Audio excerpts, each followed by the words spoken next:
All right, we're going to talk about how to write and follow the four-step process for creating a confidence interval for means.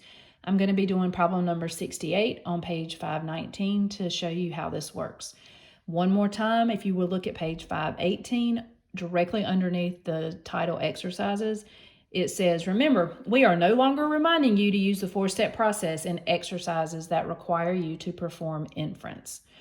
So we are going to be using our four-step process. So anytime you hear the words create confidence interval, you must do the 4 steps to get full credit.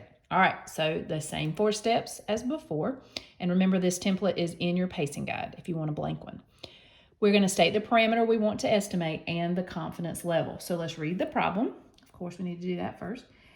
Something I cannot pronounce, we're going to call it HAV, is a deformation of the big toe that is fairly uncommon in youth and often requires surgery. Doctors used x-rays to measure the angle in degrees of deformity in a random sample of patients under the age of 21 who came to a medical center for surgery to correct HAV.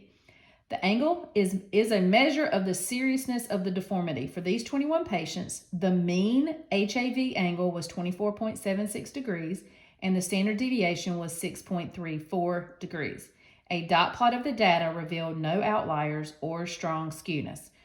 Part A, construct and interpret a 90% confidence interval for the mean HAV angle in the population of all such patients. Okay, so our parameter of interest, of course, we're doing means. So we're going to say mu.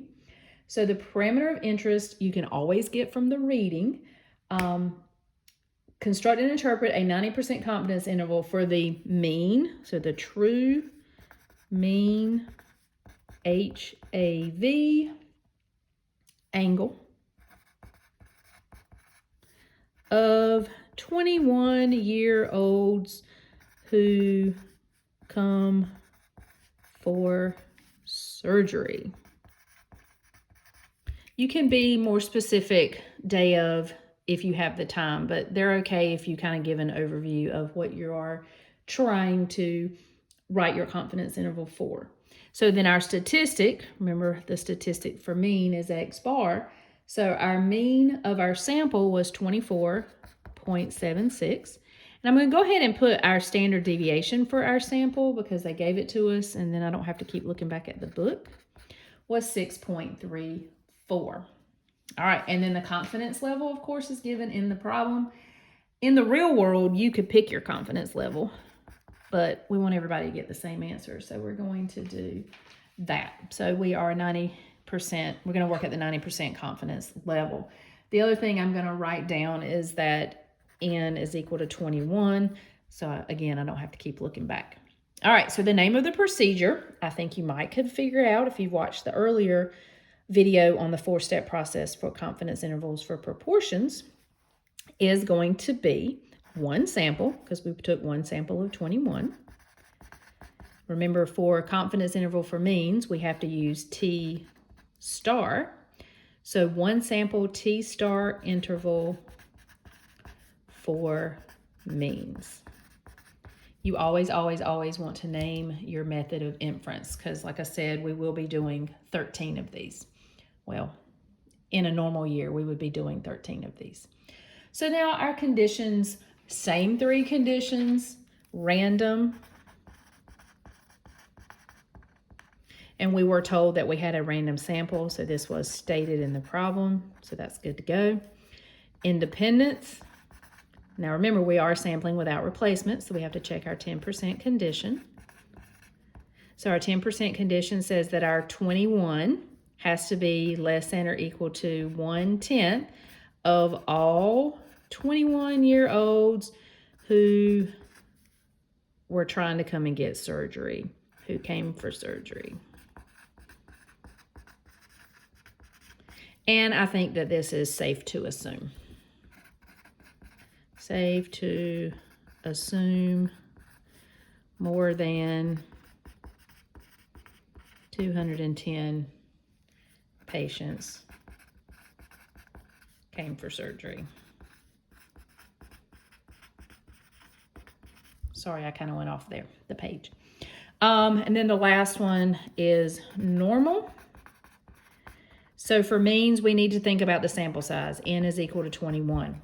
So the central limit does not apply here because our sample size is not large enough. So as we learned in that earlier video about the confidence interval for means, the T procedures are very robust.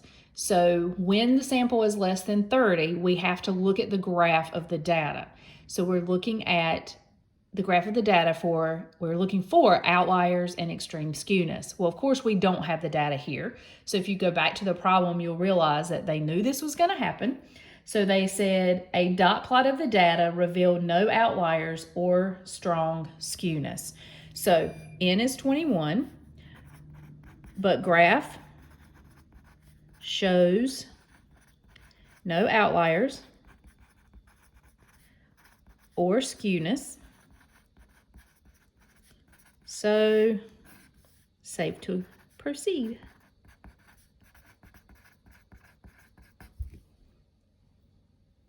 Okay. General formula for the confidence interval for means is your statistic plus or minus your critical value times the standard deviation of your statistic, which means your standard deviation of, I said that wrong, your standard error, which means your standard deviation from your sample divided by the square root of n. So to make that specific, we plug in these numbers that we have up here in our state step. X bar is 24.76 plus or minus. So you can use inverse T or you can use your table. So I'll do a quick refresher over here. Inverse T. So if we're doing a 90% confidence interval, so we have 90% in the middle, so that means there is 0.05% on the tail, and that's what we have to use to type in our calculator.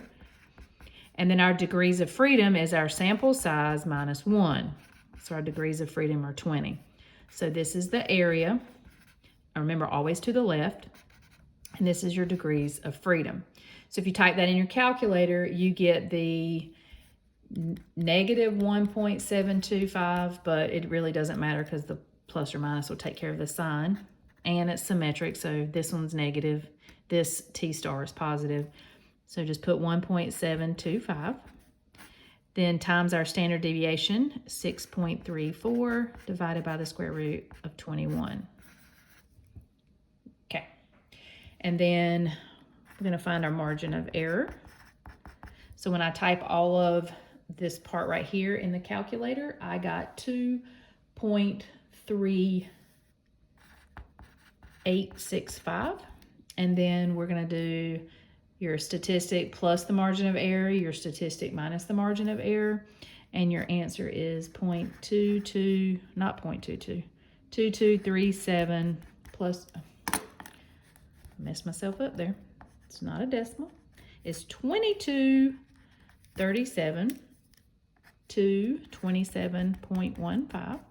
So your interpretation for your final step is we are 90% confident the interval from 22.37 degrees to 27.15 degrees will capture the true mean HAV angle of the patients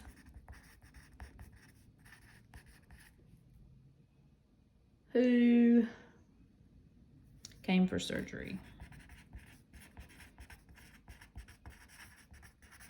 Now, if you watched the last video with the confidence interval for proportions, I wrote my conclusion a little differently just to show you that there's more than one way you can write your conclusion and be right.